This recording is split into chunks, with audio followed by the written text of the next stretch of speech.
जय श्री जगन्नाथ। बर्तमान पे जानते आपण गोटे एआई टेक्नोलोजी आसलानी जो थी कि आपणकर सबू स्किल को से खाईगला माने किसी गोटे जिनस कर एआई जदि कहीदे से सब जिन करदे तेल भावतु आपण पाखे बर्तमान एमती कौन स्किल अच्छी जोटा कि एआई करें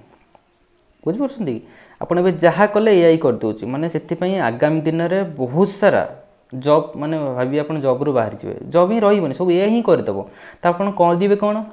गोटे जिन हूँ नेटवर्क मार्केटिंग जोटा कि एआई करें तो एबे भी समय अच्छी आग को हैरान होगा पूर्वर कौन भी नेटवर्क मार्केटिंग आम कौन आम सहित जड़ित कौन भी नेटवर्क मार्केट जॉइन करूँ है नेटवर्क मार्केट एमती गोटे जिन जोटा कि एआई करें ना आ सब जिन ए ही करदेव तो नेटवर्क मार्केट जोड़िकी निजर गोटे बहुत बड़ा टीम करूँ आ गोटे पासिव इनकम करूँ आ गोटे हैप्पी लाइफ मेंटेन करूँ तो जदि चाहूँगी आप आम सहित जड़ित होगापी आम सहित जड़ित होगाक हेल्ले आपको प्रॉपर एजुकेशन ने पड़ो आम सेमती आपको जॉइन करा देवुनि प्रॉपर एजुकेशन ने एजुकेशन नेलापर आम आपको केतेटा क्वेश्चन करूँ जब आप से एग्जाम पास करेंगे ताले आप इलिजिबल हेल्ले आम सहित जो डिजिटल नेटवर्कर होगापी तो अधिक जानापी आम सहित जोगाजोग करूँ। जय श्री जगन्नाथ।